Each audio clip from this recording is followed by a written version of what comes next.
হ্যাঁ, বৈঠকটা তো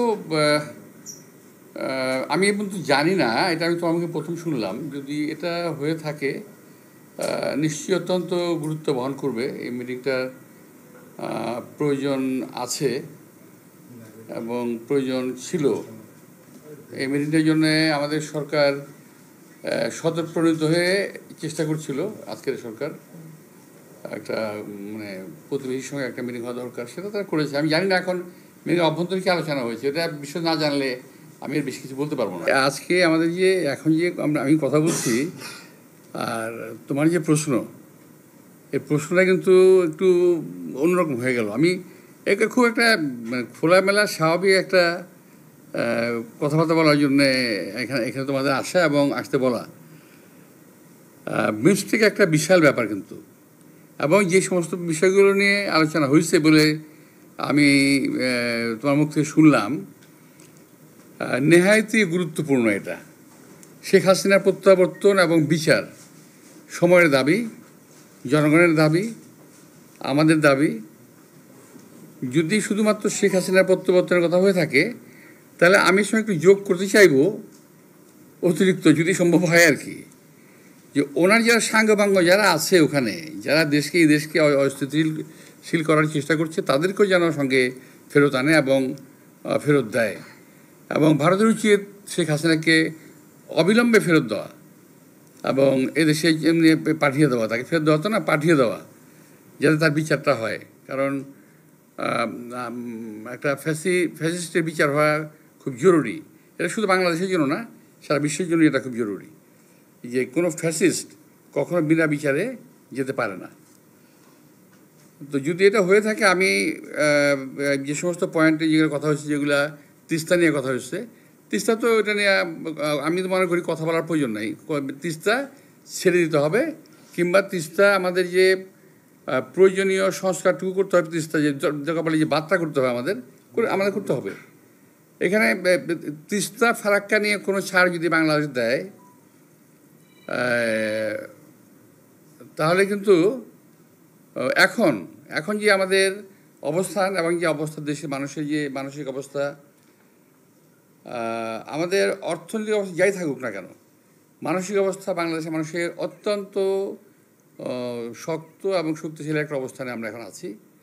এই অবস্থায় আমাদের ভারতের সঙ্গে যে চুক্তিগুলো, অসম চুক্তিগুলো হয়েছে, সেগুলো যেমন বাতিল করা দরকার, তেমনি যে চুক্তিগুলো অসম এবং কার্যকর হয় নাই আমাদের এখানে দেশে, যেটা বাংলাদেশের পক্ষে যাবে, যেগুলো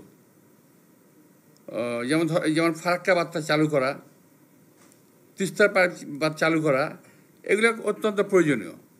সীমান্ত হত্যা বন্ধ করা, এগুলো নেহায়তই একটা বাস্তব বিষয়।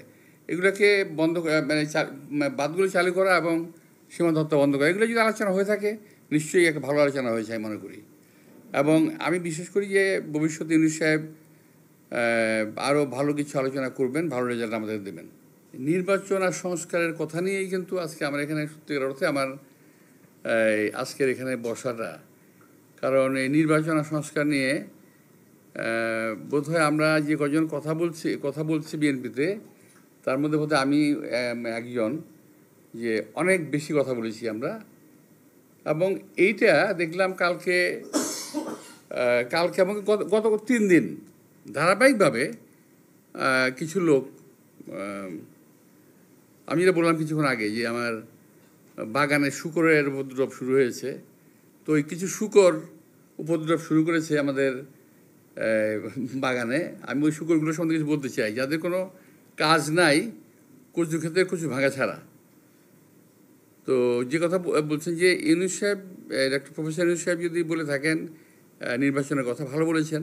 নির্বাচন তো আচ্ছা, আমি বুঝি না নির্বাচন না দিয়ে কী করবে এই গভর্নমেন্ট, এই সরকার। আমি এটা বুঝি না কী করতে। ধরে নেন নির্বাচন আমাদের কোনো দাবি থাকলো নাই, ধরে নেন কথা বলছেন, কী করতে পারে একটা সরকার? কতদিন বিনা নির্বাচনে থাকতে পারে? এটা সম্ভব না।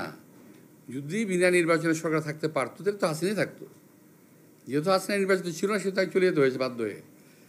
তো ডক্টর মোহাম্মদ ইউনূস বোধহয় সঠিক সিদ্ধান্ত নিয়েছেন। এবং উনি যদি নির্বাচনের কথা বলে থাকেন, আগে বলেছেন, এখন যদি বলে থাকেন, ভালো বলেছেন, সঠিক বলেছেন। নির্বাচনটা হওয়া দরকার। এক গ্রুপ আছে দেশে, এক গ্রুপ আছে বিদেশে, যারা নাকি নির্বাচনকে বাদ দিয়ে সংস্কারের কথা বলছেন, আবার বলার চেষ্টা করছেন যে বিএনপি সংস্কারের কথা শুনলেই বিএনপির মেজাজ খারাপ হয়ে যায়। আমি এখানে আমার একটু তীব্র আপত্তি আমাদের, যে বিএনপি কখনো সংস্কারের বিপক্ষে নয়, বিএনপি বরাবর সংস্কারের পক্ষে, একই সঙ্গে বিএনপি নির্বাচনের পক্ষে, দুটোরই প্রয়োজন আছে।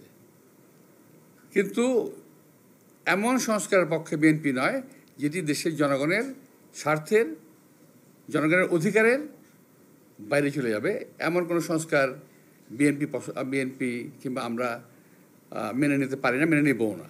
আমি এই কথা আগে বলেছি, এখনও বলছি। আপনারা দেখবেন সংস্কার যদি যারা নাকি এটা নিয়ে এটা পড়েছেন, যাদের কাছে স্প্রেডশিট গেছে, যারা পড়েছেন তারা দেখেছেন যে এমন কিছু প্রস্তাব আছে যে প্রস্তাবগুলো বাংলাদেশে মানুষের সঙ্গে মানানসই নয়, যেগুলো বাংলাদেশের সঙ্গে যায় না, বাংলাদেশের সঙ্গে, সেগুলো আমরা কেন মানব?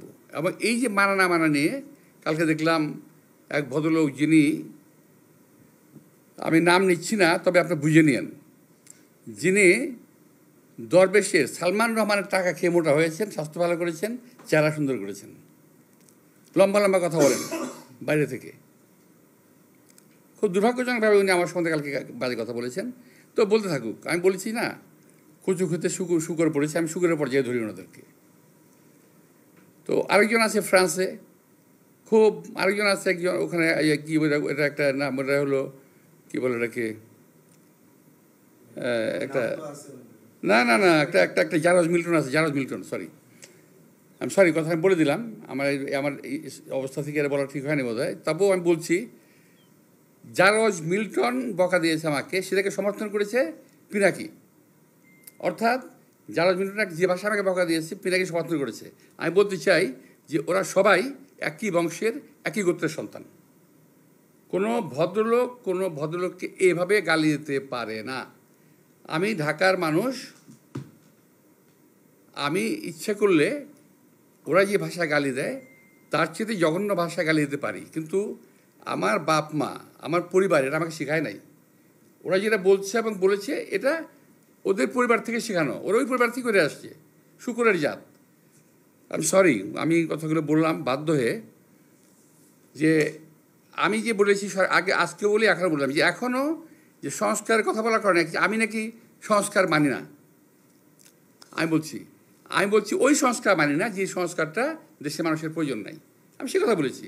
তারা যদি ভুল বুঝে এবং দরবেশের টাকা খেয়ে শরীর স্বাস্থ্য ভালো করে বিদেশে থেকে এই দেশের রাজনীতিবিদদের সম্বন্ধে কুচ্ছারণা করে, গালিগালাজ করে, এবং আমি আশ্চর্য হয়ে গেলাম, প্রথম গালিগালাজ শুরু করলো তারা আমাকে, তারপরে তারা শুরু করলো আমাদের সেক্রেটারি জেনারেল মির্জা ফখরুল সাহেবকে, তারপর তারেক রহমান সাহেবকে, আমাদের অ্যাক্টিং চেয়ারম্যান, এমনকি তার পরিবার সম্পর্কেও তারা কথাবার্তা বলা শুরু করেছে। আমার আজকে কিন্তু মূলত এই কথাই বলাই ছিল, আমার অন্য কোনো সাবজেক্ট ছিল না। এটাই ছিল আমার বক্তব্য, যে ওরা আসলে চাচ্ছেটা কি। ওরা বিএনপিকে কিংবা আওয়ামী লীগকে কিংবা অন্য কাউকে ওরা ভালোবাসে না, ওরা ভালোবাসে ভারতকে। ওরা এই দেশে যাতে ভারতের আধিপত্য বিস্তার হয় এবং ভারত যাতে এই দেশে কায়েমি স্বার্থবাদী গোষ্ঠীকে বসাতে পারে, ওই সমস্ত লোকদের জন্য এরা কাজ করতেছে। এই গ্রুপটা এবং এই শুকুরের গোষ্ঠী কখনো বাংলাদেশের কোনো সরকারকে স্থিতিশীল থাকতে দেবে না। আমি আজকে হরপ করে বলতে পারি, এখানে অনেক সাংবাদিক ভাইরা আছেন যারা রহমত বহুদিন বাঁচবেন, দেখবেন যে এই গোষ্ঠী কখনো বাংলাদেশকে স্থিতিশীল থাকতে দেবে না। কখনো আমার বিরুদ্ধে, কখনো ওর বিরুদ্ধে, কখনো তার বিরুদ্ধে লেগেই থাকবে। ফাঁক দিয়ে কী হবে জানেন? ওরা ওই যে ইউটিউবের মধ্যে কি যে পয়সা কামানোর একটা রাস্তা আছে ওদের, সে পয়সা কামাইতেছে। আরে ভাই, পয়সা যদি লাগে আমাদেরকে বল, আমরা চাঁদা দিলে দিব না, অসুবিধা নাই তো। আর যদি প্রয়োজন হয় আল্লাহর রহমতে আমার দেওয়ার ক্ষমতা আছে, আমি দেবো না পয়সা লাগলে, কিন্তু পয়সার জন্য দেশকে ধ্বংস করার কোনো প্রয়োজন নাই। এরা যা করতেছে আজকে, আমি খুব দুঃখের সঙ্গে কথাগুলো বললাম, এই ধরনের অশ্রাব্য ভাষায় আমি কথা বললাম বাধ্য হয়ে, কারণ ওরা অশ্রাব্য ভাষায় গালি দিয়েছে। তারপরে কথা আছে, আমি আর বলতে পারতাম, বললাম না, কুকুরের কাজ কুকুর করেছে, কামড় দিয়েছে পায়, আমি আর পাখিটা বলতে যাচ্ছি না। তো বন্দে আলী মিয়ার গল্প, এটা বোধহয় কবিতাটা পড়েছিলাম ছোটোবেলায়, কিছুটা ভুল টুল হতে পারে, কি জানি, কুকুরের কাজ কুকুর করেছে, কামড় দিয়েছে পায়, তাই বলে কি কুকুরকে কামড় দেওয়া মানুষের শোয়া পায়? তো আমি এই কথাটাই আমার শেষ কথা ওদের বিরুদ্ধে। আমি বলছি শুকুরের গোষ্ঠী এরা, এবং এরা কখনোই, এরা সাজানো বাগান ভেঙে দেবে, কখনোই বাংলাদেশকে স্থিতিশীল হতে দেবে না। আপনারা অপেক্ষা করেন, কদিন পরে তারা ইউনূস সাহেবকে ধরবে, আমি এটা বলে দিচ্ছি আমি আপনাদেরকে। কদিন সাহেব পরে তারা ডাক্তার ইউনূস সাহেবকে ধরবে। এখন তারা কী করতেছে, বিএনপিকে ব্র্যাকেট করতেছে আওয়ামী লীগের সঙ্গে, ব্র্যাকেট করার চেষ্টা করতেছে। বিএনপিকে আওয়ামী লীগের সঙ্গে ব্র্যাকেট করার কোনো সুযোগ নাই। বিএনপি জন্মই আওয়ামী লীগের বিরুদ্ধে, এটা বুঝতে হবে। তো আরেকটা জিনিস আমি বলি, যে আমার ওই যে শুকুরের গ্রুপ, যেটা শুকুরের গ্রুপ, ওরা কিন্তু দেখেন, ওরা শুধু রাজনীতিবিদদের পিছনে লেগেছে, কিন্তু যারা নাকি এই যে হত্যাকাণ্ড ঘটালো, এই যে ছাত্রদের হত্যাকাণ্ডটা ঘটালো, একটা বিশাল একটা ব্যবসায়ী গ্রুপ আছে না, আপনারা দেখেন না 3 তারিখে, 3 তারিখে আগস্টের 3 তারিখে যারা হাসিনার সঙ্গে দেখা করেছিল, মিটিং করেছিল, এবং বিভিন্ন ভাষায় তাকে এমনভাবে কথা বলেছিল যে হাসিনা খুন করতে উৎসাহিত হয়েছিল, তাদেরকে এমনভাবে প্রভোগ করা হয়েছিল যে হাসিনাকে খুন করতে উৎসাহিত করা হয়েছে। সেই লোকগুলোর সম্বন্ধে তারা কিছু বলে না, তারা কিছুই বলে না, তার মুখে কোনো শব্দ নাই, তারাও বলে না। আর তাদের যারা বাংলাদেশে যাদের লেজুর বৃত্তি করতেছে, যারা নাম বলবো না আমি, আমাদের স্নেহাসপদ, আমি এর বলছি না, আপনারা বলছি না, তার যারা লেজুর বৃত্তি করতেছে, আপনারা দেখবেন যে তারা একই ভাষায় কথা বলে, ওদের টন এবং এদের টন কিন্তু মিলে যায়। তো ওরাও কিন্তু এই ব্যাপারে কোনো কথা বলছে না। আপনারা খেয়াল করে দেখেন যে কতগুলো ব্যবসায়ী, আমি নাম বলতে পারি কিন্তু নামগুলো বলবো না আমি এদের, তো এরা কিন্তু আওয়ামী লীগের পক্ষে কাজ করেছে, এখন বিএনপির বিপক্ষে সমস্ত, আমাদের এখানে অনেকেই আছেন আপনারা যারা নাকি বিএনপির বিপক্ষে কাজ করতেছেন টিল নাও, কিন্তু ওদের বিরুদ্ধে কোনো কথা তারা বলতেছে না।